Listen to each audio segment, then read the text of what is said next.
Welcome back, everybody. Today we're going to be installing the Sterling 10.5 into the rear of the Resurrection Cherokee.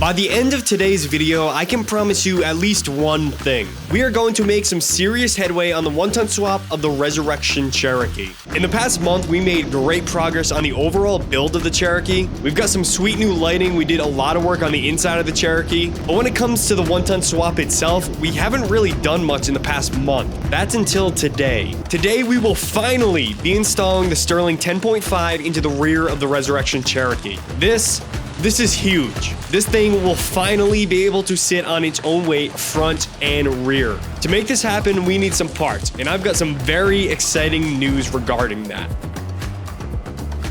I've been waiting for this video for a very long time. The goal for the end of this video is to have the Resurrection Cherokee sitting on its own weight in the front, which it kind of already is, and in the rear. I say kind of because it is sitting on jack stands right now in the front by the unibody, but it is possible to have it sit on the weight of the coilovers. So I want to get this Sterling 10.5 into the rear of the Cherokee, and we're going to put it on its own weight by the end of the video. There's basically two main things that we have to do this video. We have to weld on some leaf spring perches along with a truss, which we don't really need to, but that's what we're going to be doing. Down the road, I hope to 1-ton swap. Yeah, we're already 1-ton swapping it. Down the road, I hope to install some coilovers into the rear of the Cherokee. So we're going to be putting on the truss now. So down the road, maybe it's a little less work if we ever get to that. For the very first time in the Cherokee Resurrection series, we're not going to be making those two items. We're not going to be making the leaf spring perches, and we're not going to be making the truss. I've actually got some pretty sweet parts over here on the table that I'm going to show y'all. So right here, y'all probably know this name.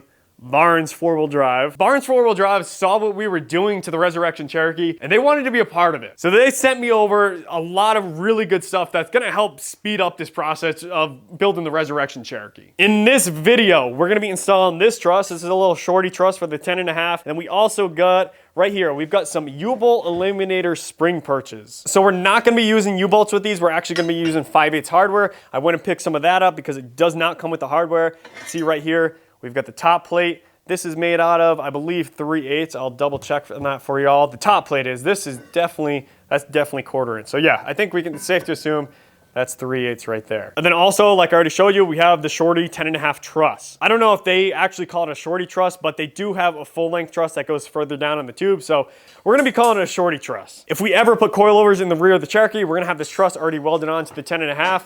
So we're gonna have a nice spot to put the upper links on the axle side if we ever need to. Anyways, guys, I'm extremely excited to be working with Barnes. This has been in the process since, I think, the 3rd video in the Cherokee Resurrection series. Also on this table, we're not gonna get into it. I'm sure the Cherokee people already know what they were looking at, but we've got some unibody stiffeners that they sent for the mid and the rear. The Cherokee already has front unibody stiffeners. We didn't do that in the series. I put those on about 3 or 4 years ago. But anyways, we're gonna be getting to the unibody stiffeners in a later video. They look awesome though. I'm pretty sure this is 3/16. I'll have to double check. But yeah, they look great. Pretty awesome. I've got the axle wrapped up in the welding blanket because earlier today I welded the axle tubes. I decided not to go super in depth with that since when we did the Dana 60, we went through that whole process. I let you guys know exactly how I did it. So I just went ahead and I took a little footage, but we got that taken care of. It's pretty cool now. It's actually cool to the touch.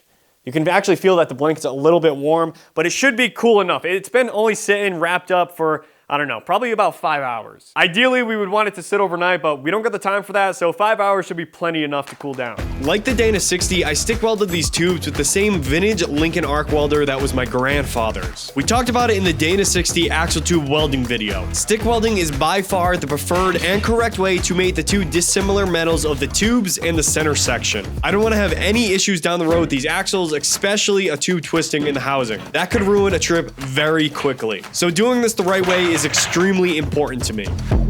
So we got this thing centered in the Jeep left to right. We do have to find the pinion angle before we can tack these on. These leaf spring perches are meant to fit a few different diameter of axle tubes. We're towards the end of that spectrum, so we're gonna have to go ahead and grind down these two tabs. I'm gonna start with these two, and we might end up doing this one as well, just so that can sit flush with the axle tube. These are really, really nice. I think I might add just a gusset on each side of them, kind of like a little triangle piece that comes out to here, welds to the axle tube, just so this has a little more to bite to. But we'll see about that down the road. These leaf spring perches are built to be used with 5/8 hardware, so I went and picked up some of these. These are actually too long, so I'm gonna have to go pick up some more. But for mock-up, these will be totally fine. They're just gonna be somewhat like this. Now the benefit for a U-bolt Eliminator leaf spring perch is that we're not gonna have that U-bolt sticking out the bottom of the axle tube. These style leaf spring perches are best suited for someone who wants all the clearance they can get underneath that axle. In our case, we definitely could have gone with the U-bolt style leaf spring perches, but I saw these and just had to get my hands on some. I saw a few people running them and I wanted to try them out myself. So let's get these tabs ground down, get that sitting totally flush with that, and then we can jack up this Jeep and figure out our pinion angle. Jack up the axle, not the Jeep. I just looked it up for y'all. These perches are built to work with 3¼ to 3½ inch diameter axle tubes. Barnes makes a set for smaller diameter tubes as well. I ground down all 3 tabs on each perch and they now sit perfectly flush on the tube. Exactly what we were looking for. This next step is the most important part to this install. I need to center this axle perfectly under the Jeep so we can drive down the road straight without any issues. Centering the axle left to right along with finding the pinion angle, this took a pretty long time. It was an hour and a half of measuring, rechecking, very time consuming yet extremely important.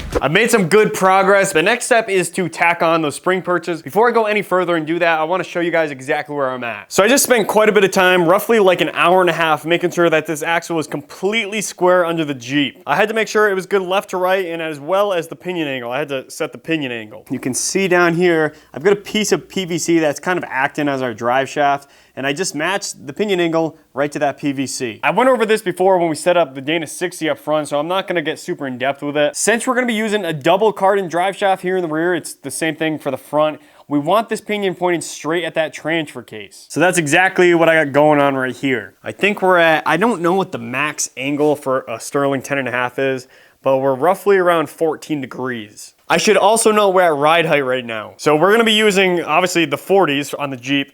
So from right here, the center of the axle to the floor is, roughly 20 inches. I know that the Nitos aren't a true 40, but we're just using that general measurement. The body of the Jeep is sitting a little too high in the back, a few inches higher in the rear than the front, but that actually might work out once we fill this thing up with our gear, because right now it's just about empty. I didn't think these leaf springs would work because I thought I was gonna need some with more of an arch to them, but we're actually gonna need some with a less of an arch. I actually might end up taking out one of these leaves in this pack, because you can see our shackle angle isn't all that great. I put in, it's an old shackle I had. It's I think that's like Rubicon Express. It's an adjustable shackle. These are the ones I had in it before. These are some I made and they are massive. Like these are very tall. These aren't gonna work. So these ones right now, this mounting hole is about 2½ inches shorter than what this one was measuring to. I'm going to try to pull out a leaf from that pack so we can save some money and not get new leaf springs. Hopefully that works. If not, then we'll just go buy some new leaf springs so we can fix that shackle angle, because obviously that's unacceptable. But for mock-up, to get these leaf spring perches exactly what they need to be and get them tacked on, this is just fine. So I want to get these tacked on and then cycle the suspension again up and down, make sure everything still looks good. Then I think I'm gonna fully weld them. It's very rare that I'll fully weld something at this point in the build, but I don't think, for the front, there's a lot that can still change. For the rear, there's really not much that can change. Let's go get this taken care of.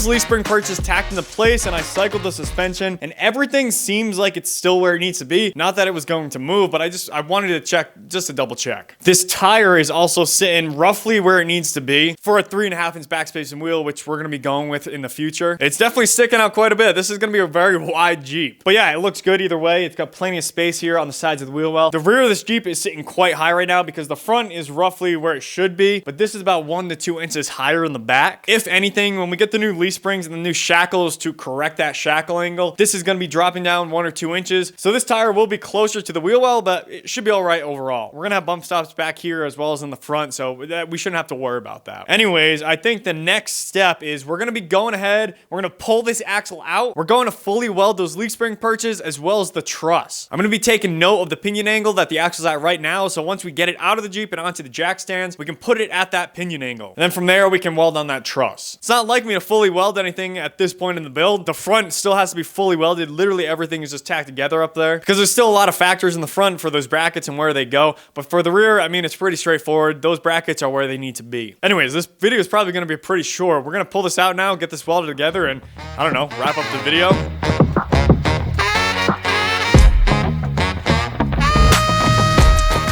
Finally, I can fully weld something rather than just tack it together. This entire series, I haven't been able to do that. You'll see a lot of welding in the upcoming videos because we've got a lot of welding to do to finish this Jeep. Now, as for these spring perches and this truss, if you're gonna do this or something similar yourself, be sure not to heat up a single area for too long while welding. I'll usually weld up half of one side of a bracket and then move on to a completely different area to let that first area cool down before coming back to it, just so there's no chance of warpage. I hit the top of the axle and the underside of the truss with a light coat of weldable primer. I fitted the truss where I wanted it, heated up the cast section, and got to work. I attempted to stick weld the center section and the truss and ended up resorting to MIG welding. Definitely not ideal, but it is what it is. I was just not having luck with the stick welder at this point. I pre and post heated the center section and wrapped it up to cool down like before, and I am more than happy with the results I got.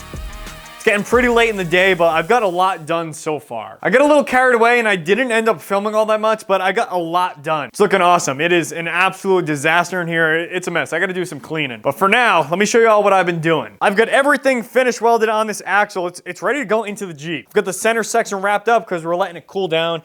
Like I said earlier, I would have rather let it sit overnight, but it's only been an hour or two, so that's gonna have to do because I want to get this into the Jeep tonight. But yeah, this thing is looking awesome. This thing is beefy. I've got these spring perches completely welded on both sides, and then if we come over here, you can see I go in on the inside a little ways as well. So I truly think that these aren't going anywhere, knock on wood. Not in this video, but before this Jeep is driving and before we paint this axle, I'm gonna be adding some like wings basically, just so this had a little more to bite to, like I said earlier. I'm gonna be doing that on both sides. Not that I think these welds would fail. I trust my welds with my life. But if we did have a weld fail on this, if this was a U-bolt style, then the U-bolt would still hold the axle into the vehicle. But on this style, if we had a weld fail, there would be literally nothing holding this into the Jeep. So more weld, the better. I'm not going to be making those wings in this video, but down the road before the Jeep is done. I'm gonna get this axle unwrapped and we're gonna get this thing under the Jeep. This thing came out awesome. Before we install this into the Jeep, I'm going to bolt something onto it just as a little teaser, and I just cannot help myself.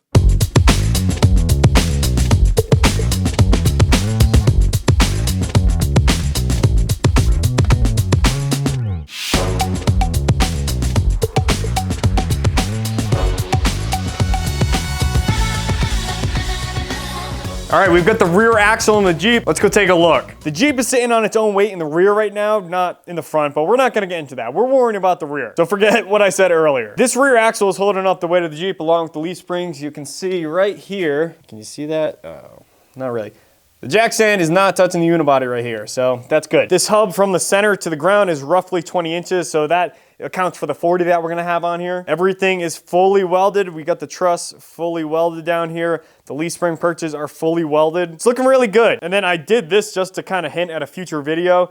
you can kind of see what we got going on right here. I am very excited to put my aux locker in there along with the gears. I haven't re-geared the axle or put the locker in yet. That goes for the front as well. I just wanted to see the diff cover on the axle. It looks pretty good. That is a beefy diff cover. I am literally astounded at how beefy that diff cover is. And it looks amazing on the Jeep. But we're gonna be doing the re-gear and the locker in a future video. We've got a few more videos before we get to that. But yeah, guys, I'm super excited. This is a very big part of the Jeep that is complete, and now we can worry about some other things. We've still got quite a bit to do in the rear here. Aside from re-gearing and rebuilding the axle, we're gonna have to do shocks. Let me know what you guys think of this idea. These are the shocks just to save money. I want to do adjustable shocks in the rear eventually, so we can adjust them as we're going to be able to adjust the coilovers, just so we get a better ride on and off the trail. But what do you think of this for the time being? Using these are the front shocks that came off of the Jeep. These are, I believe, Bilstein 5100s, a 10 or 11 inch travel. These came out of the front of the Resurrection Cherokee. Before this build, I put Bilstein 5100s on literally everything. I got them in my red Cherokee, I had them in the green Cherokee, and I had them in my truck, as well as we put them in Jake's Jeep. I don't know, I'm thinking of ways to save money. I'm thinking, since these are still really good, these are only like 2 or 3 years old, they look amazing still, the bushings are still good. I'm wondering if we can, I don't know, outboard these shocks and do something back here with them, just to, you know, like I said, save money. We've got plenty of room back here. I don't know, these ones might be too long, but I don't know, we'll see. I think it'd be pretty cool to do that, or I might just spend the money and do some adjustable shocks in the rear. We'll see once that time comes. I think we're gonna worry about the shocks once the Jeep is already running and driving. I have to get the usual stuff for the axles. I have to get the brakes. I gotta run brake lines on this. We're gonna have to do a rear drive shaft, but I'm gonna worry about that once the axle is actually built. And now that I think of it, we're gonna have to run bump stops because we don't want this 40 taking out this nice Notch Custom fender flare. I'm thinking of using this as the bump pad for the bump stop, but we're gonna be coming off the unibody up there and probably using this. Other than that, the rear is super easy. It's not like the front. Anyways, other than that, the rear is done. These U-bolt Eliminator spring perches look absolutely awesome. They welded up good. So I'm happy with those. We are gonna have to get some shorter 5/8 hardware because as you can see, they're way too long. They're sticking way too far down. But I'm gonna get to that later on, not in this video. I think these are gonna do just fine. As for the truss welded up really nicely.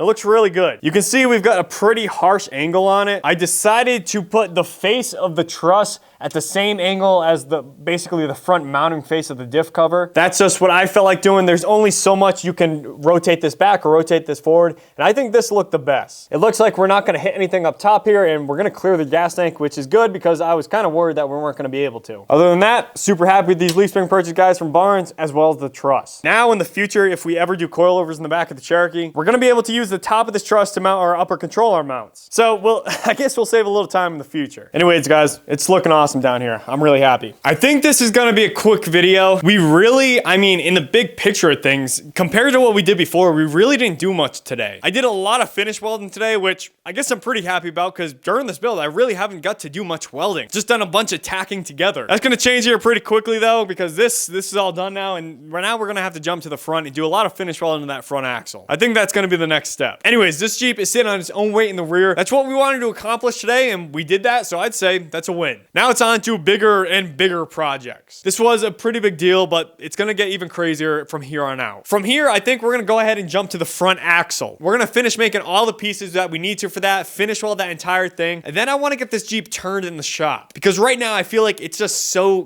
cramped inside of here. Jake's TJ is still sitting in the other bay right over here. He's gonna be getting that out this week. He's finishing up a head gasket on it. And then I wanna get a set of wheel dollies, put them on the front knuckles and the rear hubs back here, and get this thing turned basically in the middle of the shop, right in the middle of these two bays. I think that'll give me all the room I'm looking for. Because honestly, right now it just feels cramped and it gets frustrating to work on it like that. So yeah, we're gonna get this Jeep turned, we're gonna get it back on jack stands, take those axles out of it, we're gonna re-gear them, put the lockers in, throw them back in, maybe we'll paint them at that point. And then from there, I wanna do the unibody stiffeners. All of that is gonna take a very, those are pretty big jobs. It's gonna take me more than the 2 days allotted to me. If y'all watched to the end of the last video, the coilover tower brace video, I told y'all that I'm traveling for work right now for the next 60 days or 8 weeks. I'm actually already 2 weeks in. I'm going to my 3rd week tomorrow. That's all gonna cut into the build time for the Cherokee. I only got the weekends, 2 days to work on it and make a video. And honestly, for the videos, for the projects I have planned for the Cherokee in the next coming weeks, it's gonna take more than just 2 days. I haven't re-geared an axle in like a year. It's probably gonna take me more than 2 days to do one. Just if I'm being being honest. Same thing with the unibody stiffeners. The whole underside of the Jeep, well, and the inside for that matter, the unibody and the floors is all painted, I guess you can say, with a sound deadening material. It's like a rubberized material, basically an undercoating, if you will. So all that has to come off the unibody. That is not going to be a fun job, and it's probably going to take quite a while. So stuff like that, I mean, that's going to take more than a weekend right there. I told you all last video, but I want to make quality videos worth your time, so it's just going to take some time. I am very, very happy that up until this point, we've been able to do a video every single week, and from here on out, I mean, we probably could have been able to if I wasn't going to be traveling for work, but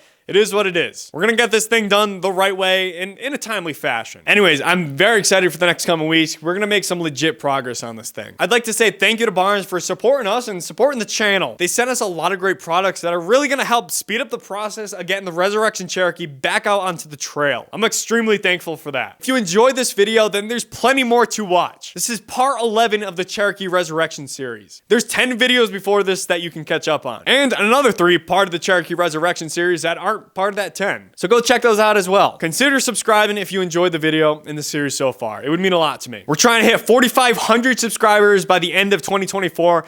And so far, we're right on track, guys. Thank you all for the support. Go check us out on Instagram for real-time updates. These videos are roughly a week and a half ahead of themselves, so you can get real-time updates if you go to Instagram. Little sneak peeks into the future videos. Anyways, I appreciate y'all for watching. I'll see you on the trail, and I'll see you next time.